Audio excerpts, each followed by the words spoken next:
मेरे प्यारे देशवासियों, आप सबको नमस्कार। पिछली मन की बात में मैंने आप लोगों से एक प्रार्थना की थी कि छुट्टियों में अगर आप कहीं जाते हैं और वहाँ का कोई यादगार चित्र है तो इनक्रेडिबल इंडिया हैशटैग पर आप पोस्ट कीजिए। जब मैंने कहा था तब मैंने सोचा नहीं था कि ऐसा ज़बरदस्त परिणाम मिलेगा। लाखों लोगों ने फ़ोटो पोस्ट किए, ट्विटर पे, फेसबुक पे, इंस्टाग्राम में। मैं कह सकता हूँ कि एक से बढ़कर एक दृश्य देखने को मिले। भारत कितनी विविधताओं से भरा हुआ है। स्थापत्य हो, कला हो, प्रकृति हो, झरने हो, पहाड़ हो, नदी हो, समंदर हो। शायद भारत सरकार ने भी कभी सोचा नहीं होगा कि टूरिज्म की दृष्टि से लोग इतना बड़ा काम कर सकते हैं जो आप लोगों ने किया है। और कुछ तो मुझे भी इतने भाग गए कि मैंने भी उसको रीट्वीट कर दिया।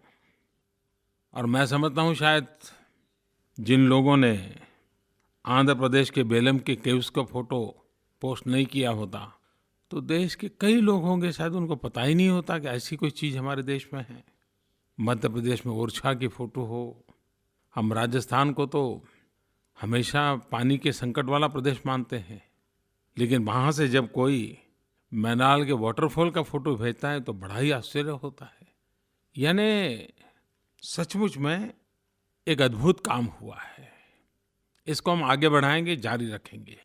दुनिया देखेगी, हमारे देशवासी देखेंगे, हमारी नई पीढ़ी देखेगी। मेरे प्यारे देशवासियों, आपने मुझे प्रधानमंत्री तो बना दिया है, लेकिन मेरे भीतर का एक इंसान कभी-कभार बाकी सब पद प्रतिष्ठाओं से हट करके अपने आप में खो जाता है। 21 जून अंतर्राष्ट्रीय योगा दिवस, मैं कह सकता हूँ कि मेरे मन को उसी प्रकार से आंदोलित कर गया।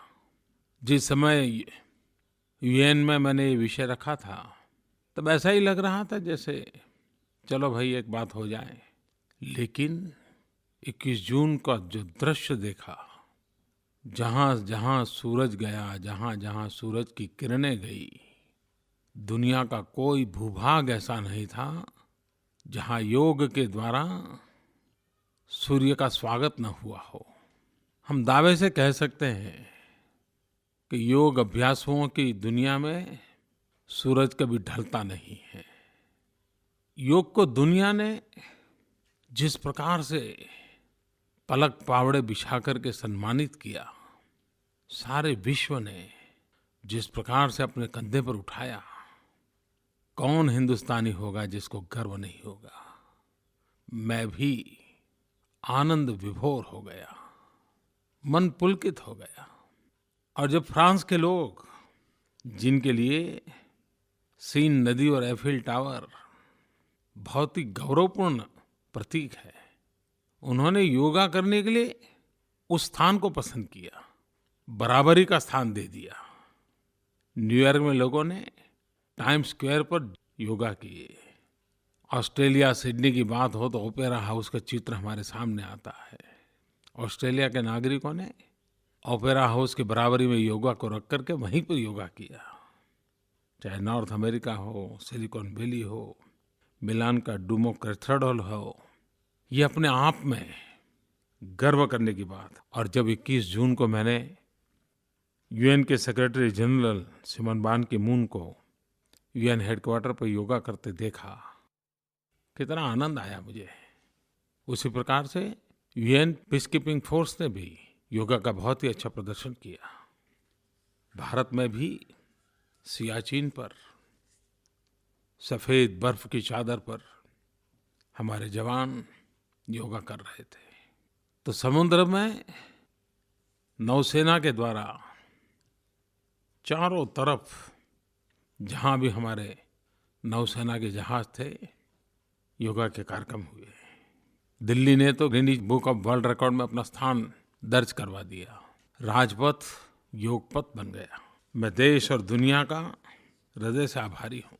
और मैं कह सकता हूँ ये कोई कार्यक्रम के खातिर कार्यक्रम नहीं था। ऐसा लग रहा था कि विश्व के हर कोने से एक नई जिज्ञासा, एक नया आनंद, एक नया उमंग, एक नया जुड़ाव।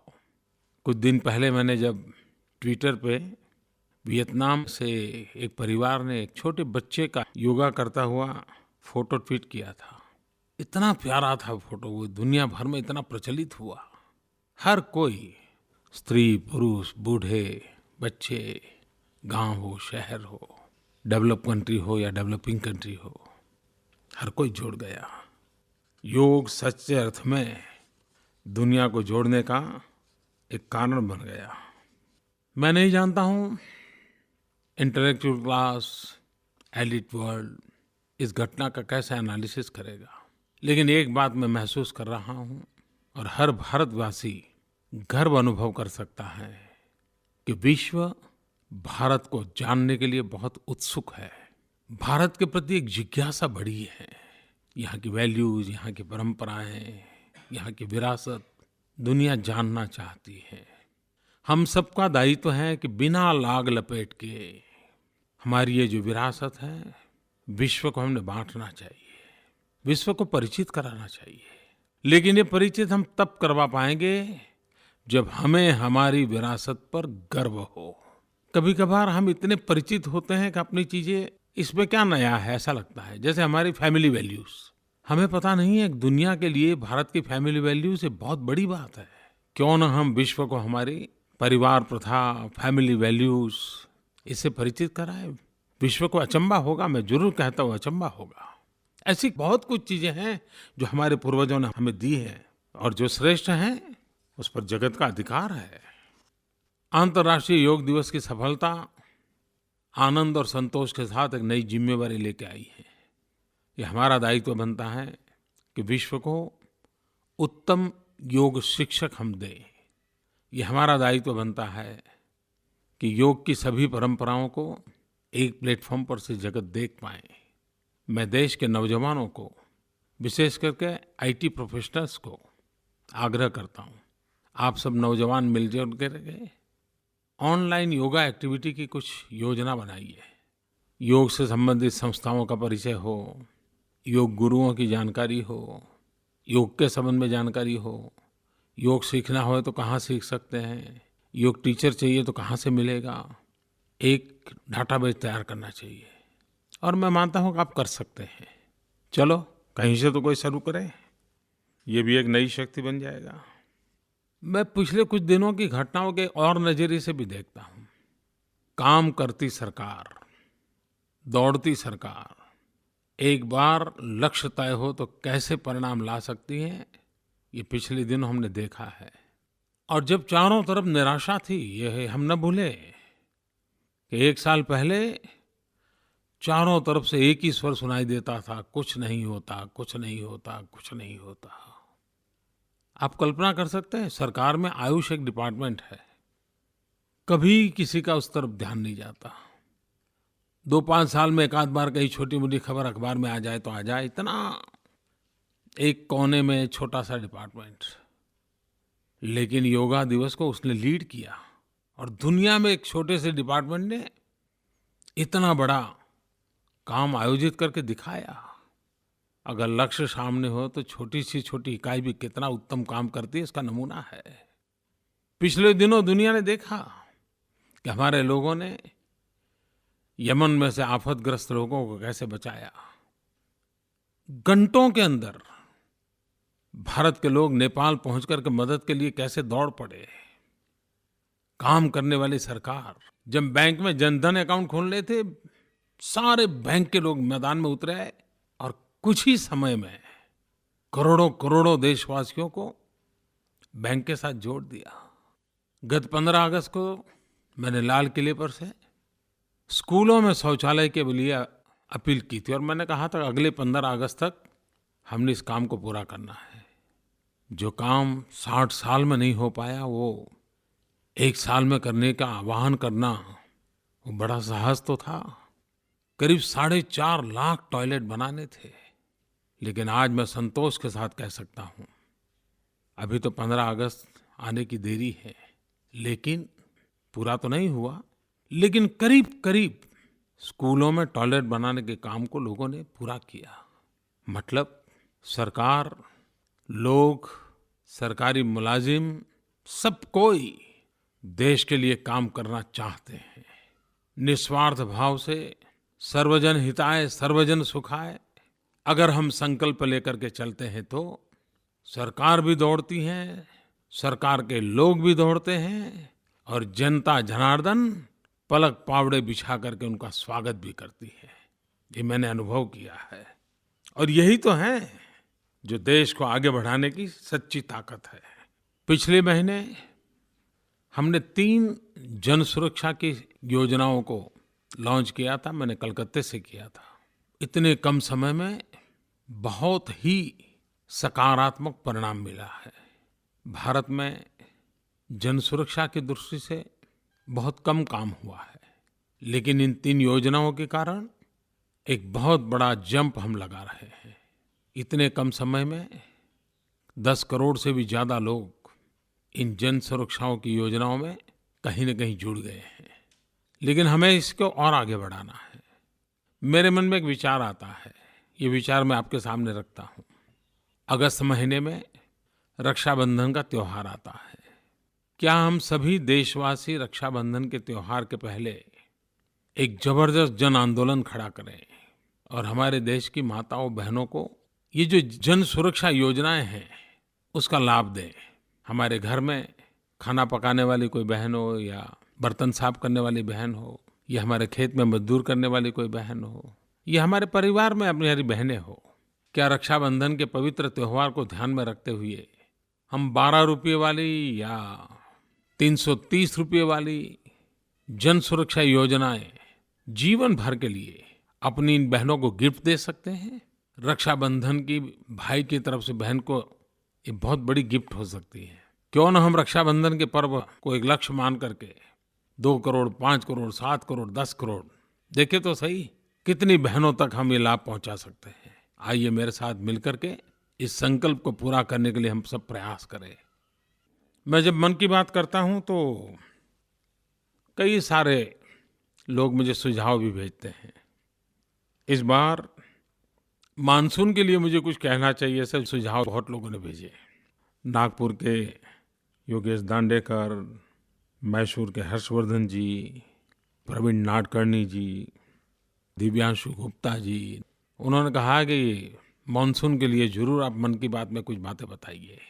अच्छे सुझाव उन्होंने भेजे हैं और वैसे भी ये मौसम मन को बड़ा प्रसन्न करने वाला मौसम होता है और पहली बारिश तो हर कोई को किसी भी उम्र में क्यों न हो वर्षा का मजा लेने का मन करता है।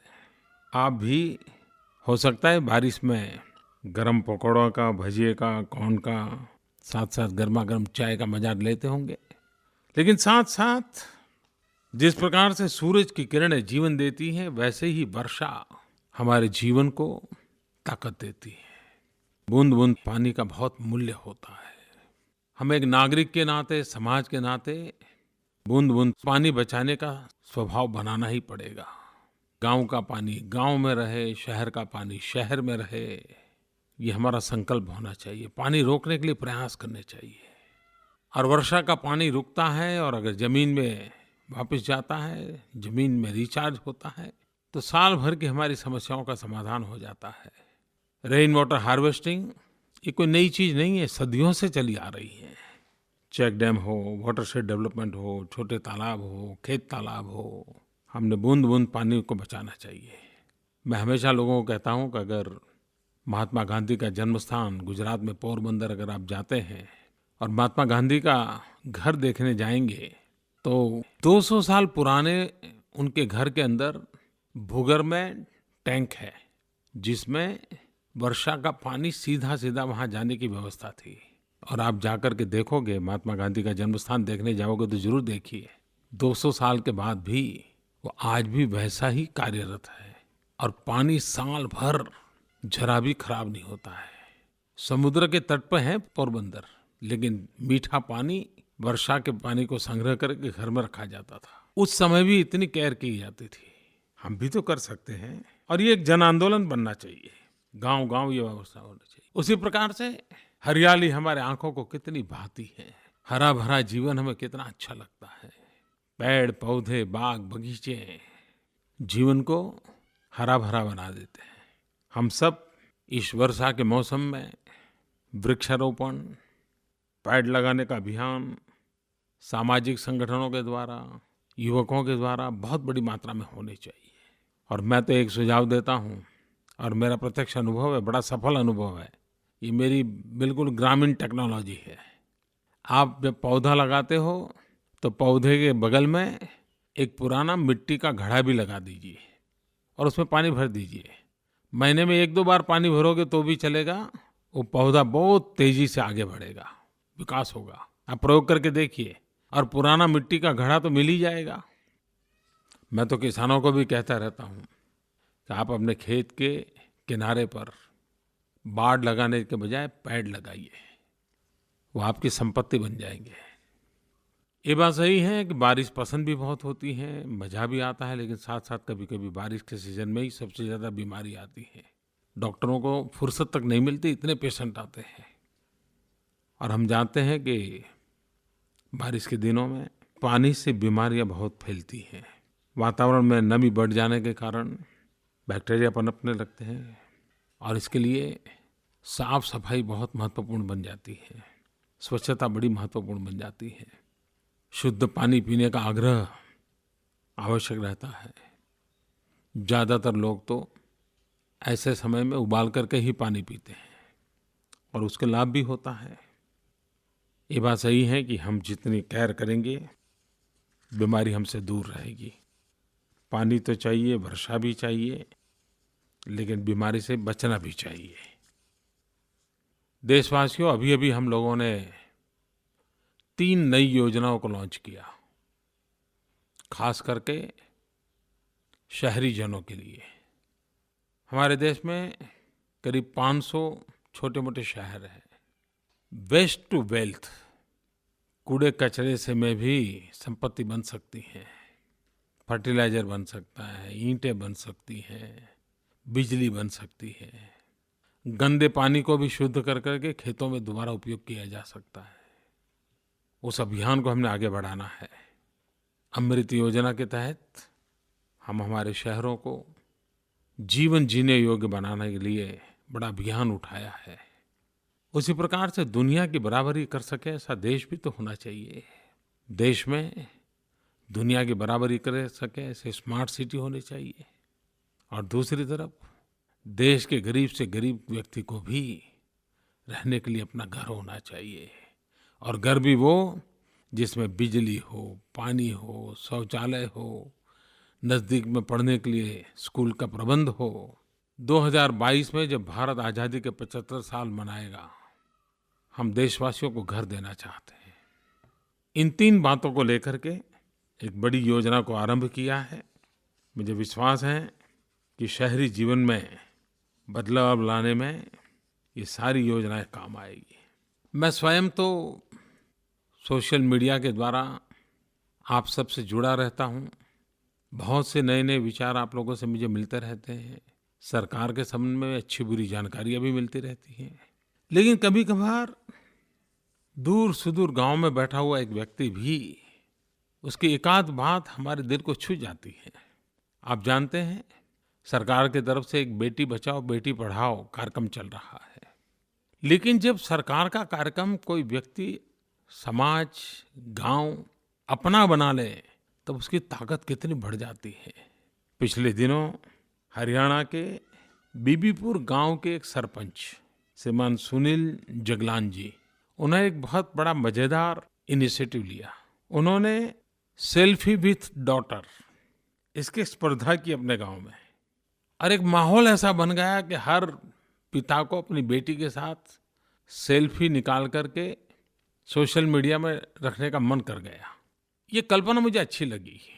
उसके पीछे कुछ कारण भी है। हरियाणा में बालकों की तुलना में बालिकाओं की संख्या बहुत कम है। देश के करीब 100 जिले ऐसे हैं जिसमें भी ये हालत चिंताजनक है। हरियाणा में सबसे ज़्यादा।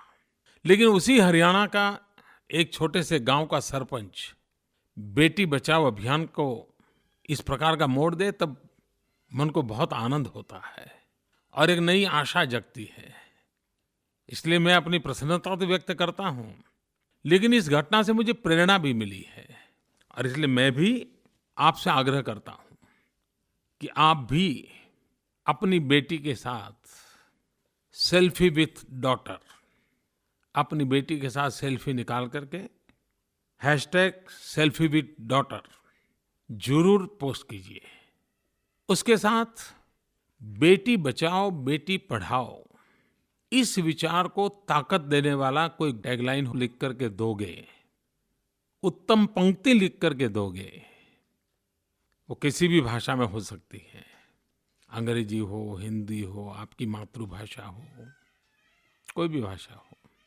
मैं उसमें से जो बहुत ही प्रेरक टैगलाइन होगी वो सेल्फी आपकी बेटी की और आपकी मैं रिट्वीट करूंगा। हम सब एक प्रकार से बेटी बचाओ बेटी पढ़ाओ इस बात को जन आंदोलन में परिवर्तित कर सकते हैं। जो काम हरियाणा के गांव बीबीपुर से भाई सुनील ने प्रारंभ किया, आओ हम सब मिलकर के उसको आगे बढ़ाएं। और मैं आपसे आग्रह करता हूं कि #सेल्फी विथ डॉटर आप जरूर पोस्ट कीजिए। आप देखिए बेटियों की गरिमा, बेटियों का गौरव, बेटी बचाओ अभियान कितना आनंद देगा और ये जो कलंक है हमारे पर, वो कलंक मिट जाएगा। तो मेरी इस बारिश में आप सबको बहुत शुभकामनाएं। बारिश का मजा लीजिए, हमारे देश को हरियाला बनाइए। अंतर्राष्ट्रीय योगा दिवस को एक दिन के लिए नहीं, आप योगा की प्रैक्टिस चालू रखना। आप देखिए आपको इसका फायदा नजर आएगा। और मैं अपने अनुभव से कहता हूँ, इस बात को आगे बढ़ाइए, अपने जीवन का हिस्सा बना दीजिए, इसको जरूर कीजिए। और वो बात इनक्रेडिबल इंडिया, आप कहीं पर यात्रा करें, फोटो जरूर भेजते रहिए। देश और दुनिया को पता चलेगा कि हमारे देश के पास कितनी विविधताएं हैं। एक मुझे लगा कि उसमें हैंडीक्राफ्ट के संबंध में बहुत कम आया है। आप अपने इलाके के हैंडीक्राफ्ट को भी दो तो इनक्रेडिबल इंडिया में पोस्ट कर सकते हो। ऐसी बहुत सी चीजें आपके नगर में बनती होगी, गरीब लोग भी बनाते होंगे, स्किल जिनके पास है वो भी बनाते होंगे, उसको भी भेज सकते हैं। हमें दुनिया में पहुंचना है, चारों तरफ भारत की विशेषताओं को पहुंचाना है और एक सरल माध्यम हमारे पास है, हम जरूर पहुंचाएं। मेरे प्यारे देशवासियों, आज बस इतना ही। अगली मन की बात के लिए अगली बार मिलूंगा। कभी कभार कुछ लोगों को लगता है कि मन की बात में मैं सरकार की बड़ी बड़ी योजनाएं घोषित करूं। जी नहीं, वो तो मैं दिन रात काम करता ही रहता हूं। आपसे तो हल्की फुल्की खटमिठी बातें करता रहूं, बस मुझे इसी में आनंद आता है। बहुत बहुत धन्यवाद।